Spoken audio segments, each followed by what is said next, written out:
Hey, welcome back to Slow Bills. Today I am just a little bit north of Aberdeen, Mississippi. It's a crisp November morning, but looks like it's going to warm up today and it should be a pretty good traveling day. A couple days in the future, it's supposed to be down around 20 degrees, so we're going to take advantage of this traveling weather while we have it. This video is going to cover the portion of the Great Loop trip from Chicago to Paducah. We'll be going down 3 different rivers on this trip. The Illinois River, the Mississippi River, and then we'll be going up just a few miles of the Ohio River. But before we can do any of that, the big challenge will be to get out of the eastern shoreline of Lake Michigan and across the lake to Chicago. Check it out.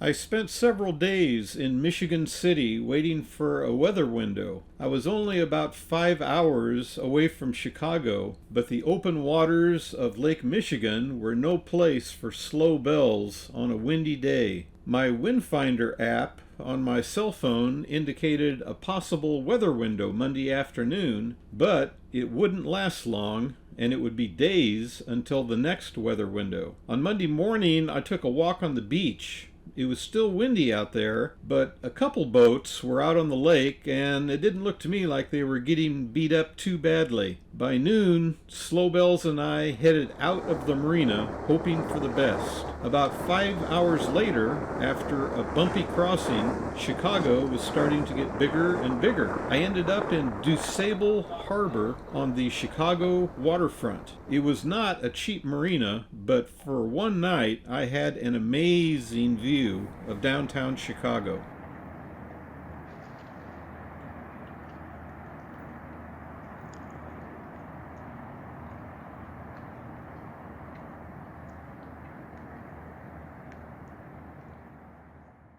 From Lake Michigan, there are 2 ways to get to the city of Joliet on the Illinois River, and that eventually leads you to the Mississippi River. The first route is through the Chicago Sanitary and Ship Canal. This is the route that I took. The second option is to use the Calumet-Sag Channel a little further to the south. Both of these route options join up on the west side of Chicago and become the Illinois River. Either way, shortly west of where those 2 routes join up, you must pass under a fixed railroad bridge with a published height of 19.1 feet. This is the lowest fixed bridge on the Great Loop.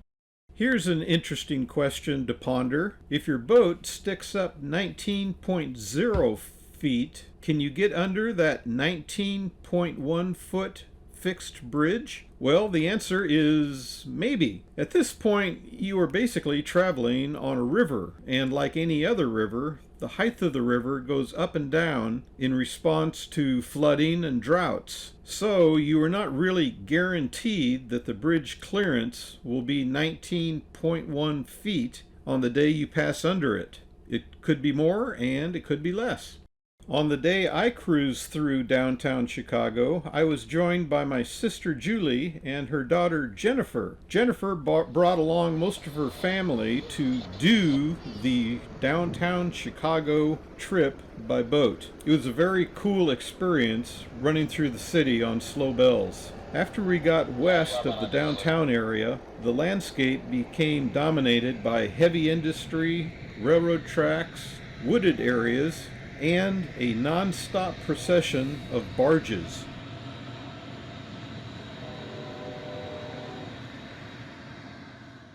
In the afternoon, we passed through an electronic fish barrier designed to keep Asian carp from migrating into Lake Michigan. We all made it to Joliet just before dark. My crew for a day headed back to their homes in Iowa and Wisconsin. I decided to hang out in Joliet for an extra day and gawk at the passing river traffic. On Thursday morning, I joined some other looper boats and we all headed downriver. There were plenty of tows and barges along the way. Hey, I learned a new technique for locking through today. It's called anchoring until the lock guy lets you go through the lock. It is not unusual for pleasure boats to have to wait their turn at locks. Since commercial tows have priority, this wait can last for several hours at times. I did a lot of anchoring on the Illinois River. My first anchorage was at a place called Sugar Island West. I anchored very close to shore, but the steady river current kept my boat pretty much fixed in one place throughout the night.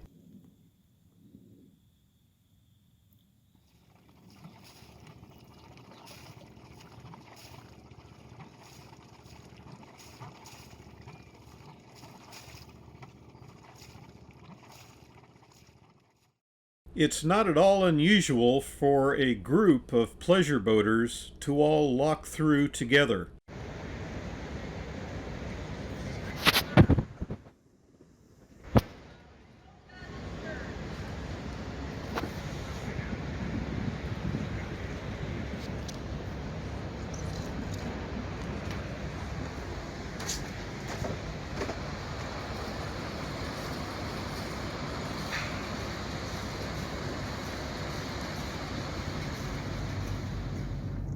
Here's another nice anchorage for the night. This one is next to Buffalo Rock Park.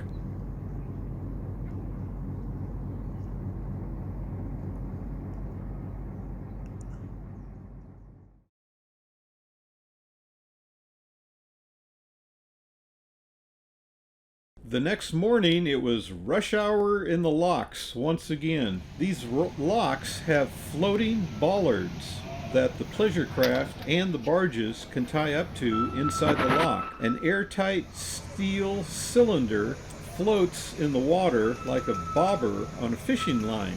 Grooves inside the lock wall make sure that this bobber can only move vertically as the lock water level changes. A tall pipe extends up from the bobber, and boaters can tie their boats to this pipe or bollard.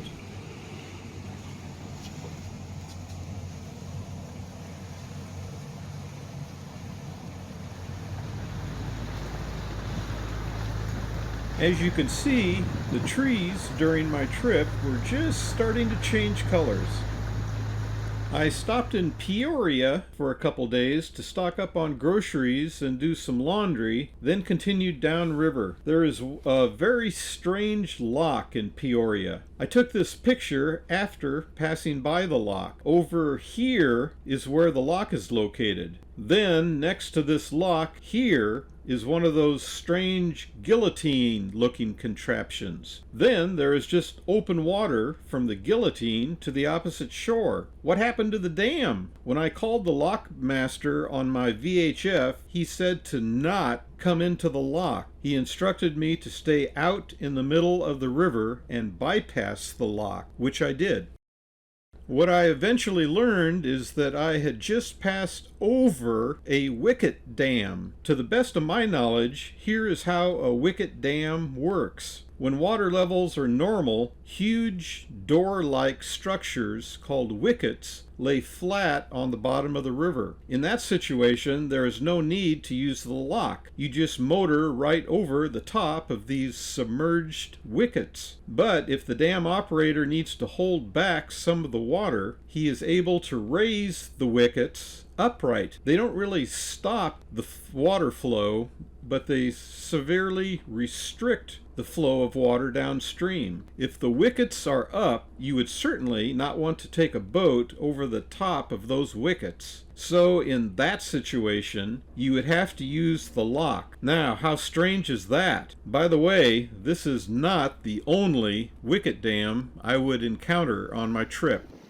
After a bouncy day of wind and waves on the Illinois River, I sought refuge behind Snipecart Island. The channel was very narrow, but it was deep, and the current kept me in the middle of the narrow channel all night. I tried the same stunt in the Lemoyne River the next night, but I found that there was no current at all. Fortunately, there was practically no wind either, so it worked out okay. What I did find was a pretty big bird population in the Lemoyne River, including a bald eagle.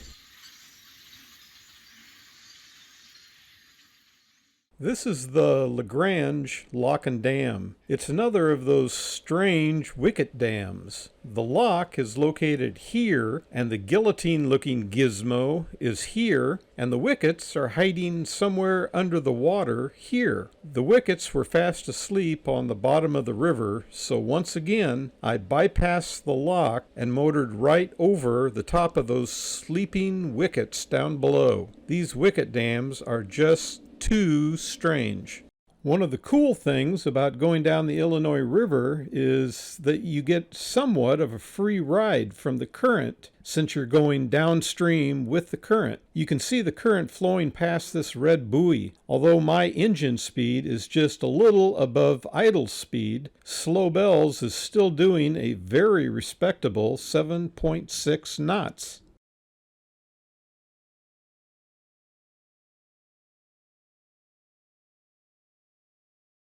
The numbers on this bridge represent the bridge clearance vertical height. These bridge height markings are very helpful to yachts passing under the bridge. The numbers are very common on the Atlantic ICW, but unfortunately they are very uncommon from Chicago on south towards the Gulf of Mexico.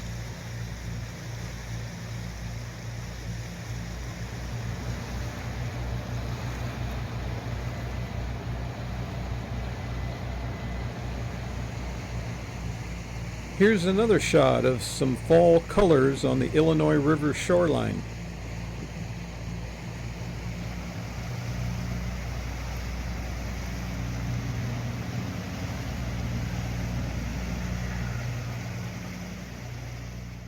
The boat you are looking at is a ferry boat on the Illinois River. I got to ride across the river on this ferry a few years ago during a cross-country motorcycle trip. This particular ferry is highly unusual when it comes to ferry boats. It is actually a towboat attached to a barge. More unusual still is the way they attach the towboat to the barge. The towboat is always on the down current side of the barge. There is a big steel girder that sticks out beyond the bow of the towboat. The girder attaches to the barge on a big steel pin in such a way that the towboat and the girder can rotate around the pin. To change directions, the towboat just swings around 180 degrees and pushes in the opposite direction. I really admired the skill of the towboat operator to make all this happen so smoothly at exactly the right time. The pros always make it look easy.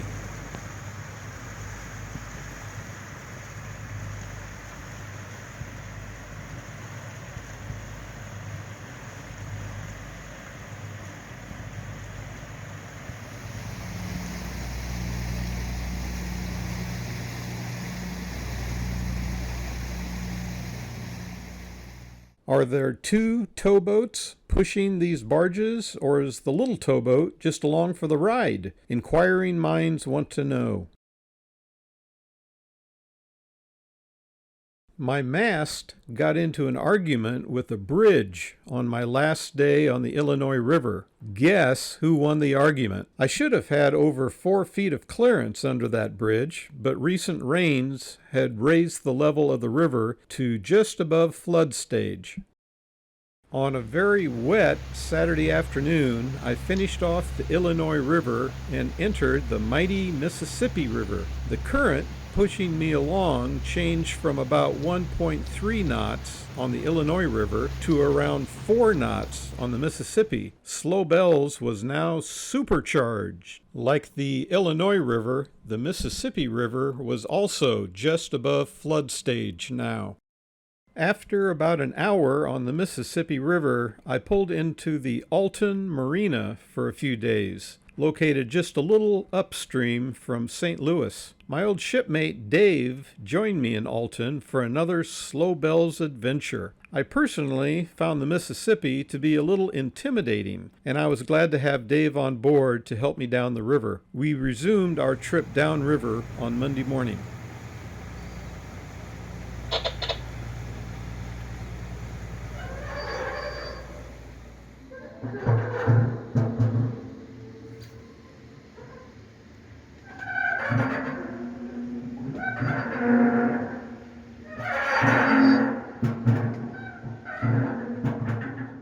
St. Louis is an interesting place. I took this picture of the St. Louis Arch as we passed by on Monday, but Jennifer's husband, Sean, got an even cooler photo by taking a screenshot of an image from a St. Louis webcam. He took this screenshot just as Slow Bells was passing by. A second interesting thing about St. Louis is that this great big city has no downtown riverfront marinas. Finally, the last interesting thing about St. Louis is that the river near the city is absolutely crazy with towboat and barge traffic. Those things are everywhere, as you can see on this AIS display. In my opinion, the St. Louis harbor is at least as busy as the New York City harbor. Once we got south of St. Louis, there was much less river traffic. There were a couple of riverfront homes, but not many. It was mostly just miles and miles of wooded riverbanks and the occasional passing towboat and barge.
We were only on the Mississippi River for 2 full days. Even though you were traveling a couple hundred miles on the Mississippi River, you have a 4-knot current pushing you along, so it is very possible to do 100 miles a day, even in the shorter daylight hours of October, November. Of course, you could remain on the Mississippi River until reaching New Orleans, but the Mississippi is just not a very yacht-friendly place. Most boaters turn up the Ohio River when they reach Cairo, which is what I did.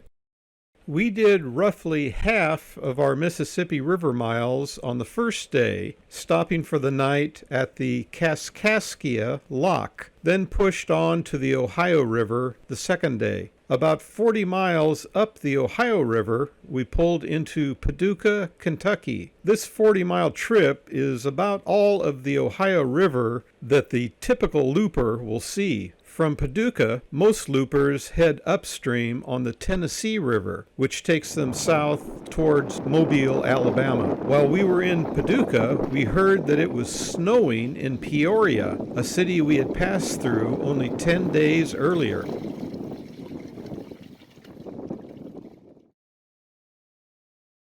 One of Paducah's claims to fame is the Quilt Museum. I'm told it is very impressive if you're into that sort of thing. Of more interest to me was the steam locomotive on display.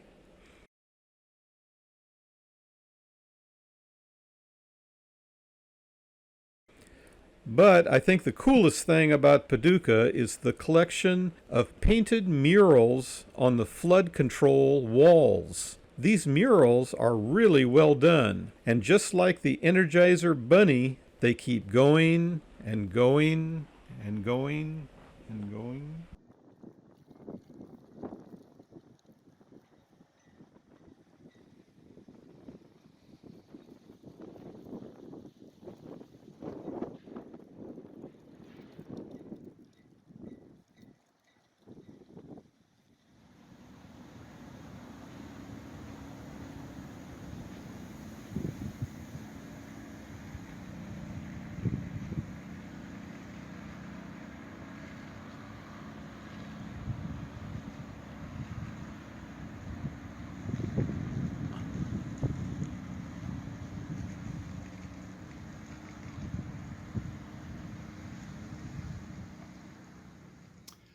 Well, that's a wrap as far as this video is concerned. I hope you enjoyed it.